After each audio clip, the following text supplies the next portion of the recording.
Superdotados têm desenvolvimento intelectual acima da média, em vários campos da inteligência ou em uma área específica. A superdotação é um fenômeno natural e quem é superdotado já nasce assim. Mas essa é uma área sobre a qual ainda há muita desinformação e até preconceito. E para falar um pouco sobre superdotação, nós convidamos o professor Fabiano de Abreu Agrela, que é PhD em neurociências. Ele está aqui conosco ao vivo. Como eu disse, hoje o boletim está recheado de informações. Vamos lá, deixa eu colocar aqui o doutor Fabiano na nossa tela. Boa noite, doutor Fabiano. Muito obrigada pela sua participação. Boa noite, tudo bem? Eu agradeço pelo convite. Tudo bom, doutor Fabiano. Vamos falar aí hoje, nessa data tão especial, sobre os superdotados. Aliás, o senhor faz parte, não é, desse grupo. Então, eu queria começar perguntando como identificar e quais são, qual é a diferença, como identificar pessoas que são superdotadas? A identificação não é difícil. Você pode analisar pela própria maturidade em relação à idade. Quando você percebe que aquela criança, na idade dela, ela tem mais curiosidade do que outras crianças e ela apresenta o que a gente entende como inteligência maior do que das outras crianças, inclusive com mais conhecimento, porque como ela é curiosa, ela tem a necessidade de adquirir mais conhecimento, então ela acaba tendo mais conhecimento e fazendo coisas que outras crianças não fazem. Então, às vezes os pais acham impressionante e começam aí a entender e querer saber se o filho é ou não superdotado. Agora, inclusive, a gente tem aquela ideia de que os superdotados são aquelas crianças que gostam de jogos eletrônicos, de xadrez, de matemática. Isso é verdade ou isso é um mito? Isso é um mito. Por exemplo, eu não gosto de jogos. Eu não gosto de xadrez, porque quando eu era pequeno, minha mãe falava muito sobre o vício, que tem que tomar cuidado com as drogas, aquela coisa toda. Isso eu era muito pequeno mesmo. Mas ela já falava dos cuidados que a gente tem que ter com o vício. Então, o meu cérebro ele entendeu que o vício não era nada bom. Eu acabei não me tornando viciado em nada. Tudo que está vinculado ao vício, eu tenho uma ojeriza por aquilo. Então, eu não gosto de jogos.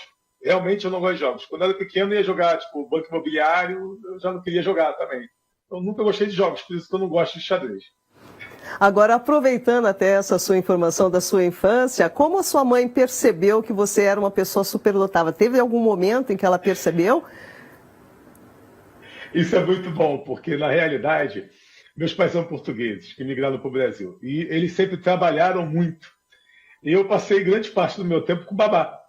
Então, eles nunca se preocuparam em analisar isso. Na verdade, eu descobri com 17 anos. E por que isso é interessante? Porque eu forneço consultoria e assessoria para crianças superdotadas. E justamente pela minha experiência de vida, não somente pelos estudos como neurocientista, eu consigo passar ideias, planejamentos que os pais podem fazer que os meus próprios pais não fizeram. Né? Não, meus pais até falam, filho, desculpa, mas é porque a gente trabalhava muito. Eu falo, não, pai, olha, a minha educação foi maravilhosa, eu sou um bom filho, não sou... consegui sucesso profissional, não foi? Então, isso não é um problema. Só que, obviamente, se você puder anotar, saber que seu filho é superdotado e puder ajudá-lo, você pode facilitar com que ele tenha mais conquistas em menor tempo. Então, é válido você ter o conhecimento disso.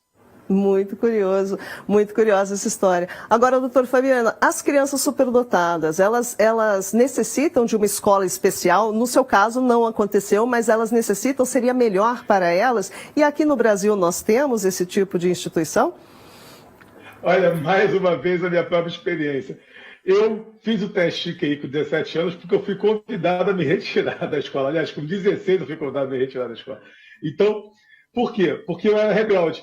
E justamente por eu não ter tido uma escola especial, eu não gostava de estudar. Eu achava aquilo ali banal. Eu não tinha vontade nenhuma de ir para a escola. Eu me tornei até um rebelde. Na realidade, até a 4ª série primária, eu era tão calado que a freira chamou minha mãe para conversar, para perguntar se eu tinha algum problema, porque eu não falava com ninguém durante os 4 anos. Né? E aí depois, eu percebendo que isso não era bom, já que chamaram minha mãe, eu tentei mudar.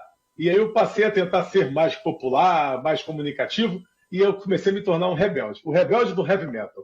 Né? E aí acabei sendo bagunceiro. Eu não sou exemplo, tá? Não é para ser bagunceiro. Mas com o passar do tempo, eu vi que poderia ter sido diferente. Então, é sim necessário uma escola, não digo nem escola especial, porque no Brasil vai ser muito difícil você encontrar, mas o que eu forneço de orientação para os pais das crianças que eu trabalho é que tenta aumentar as séries, tenta pular etapas, pular as séries, porque se você, por exemplo, tem 12 anos de idade, alto QI, então você tem um cérebro de 17, né, chutando aqui uma média. Logo, você tem que estar junto com pessoas que têm a idade cerebral que você tem. Né? O próprio exemplo é o Caio Tempone, que também é meu cliente, que com 12 anos passou para a medicina. E ele pulou 3 séries. E eu tenho outros exemplos também de outros meninos que estão na imprensa, que eu trabalho, que conseguiram pular as séries. Mas no Brasil é sempre muito difícil, é muito complexo. Então, às vezes, eu falo para ir para os Estados Unidos, para a Inglaterra, que pode conseguir melhores chances. Perfeito. Agora, inclusive, até comentando sobre isso, sobre o relacionamento, né, dessas crianças que não estão em alguma escola especial, é incrível que ainda tenha uma espécie de preconceito, né, com os problemas que elas podem vir a enfrentar, até por não entenderem a diferença. Isso, ainda existe isso.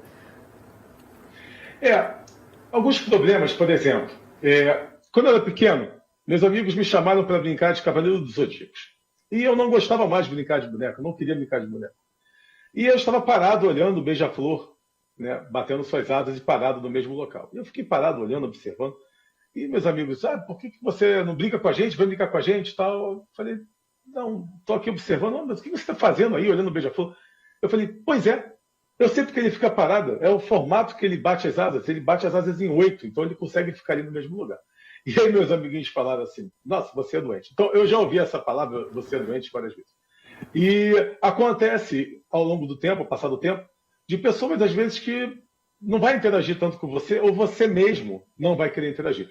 Hoje, com 41 anos de idade, eu mesmo opto às vezes por não interagir com pessoas que não vão me trazer conhecimento, ou que são fúteis demais.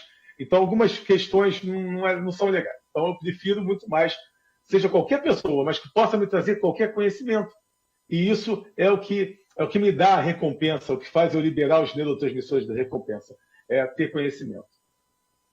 Doutor Fabiano, por que especificamente o dia 10 de agosto foi escolhido como o dia da superdotação?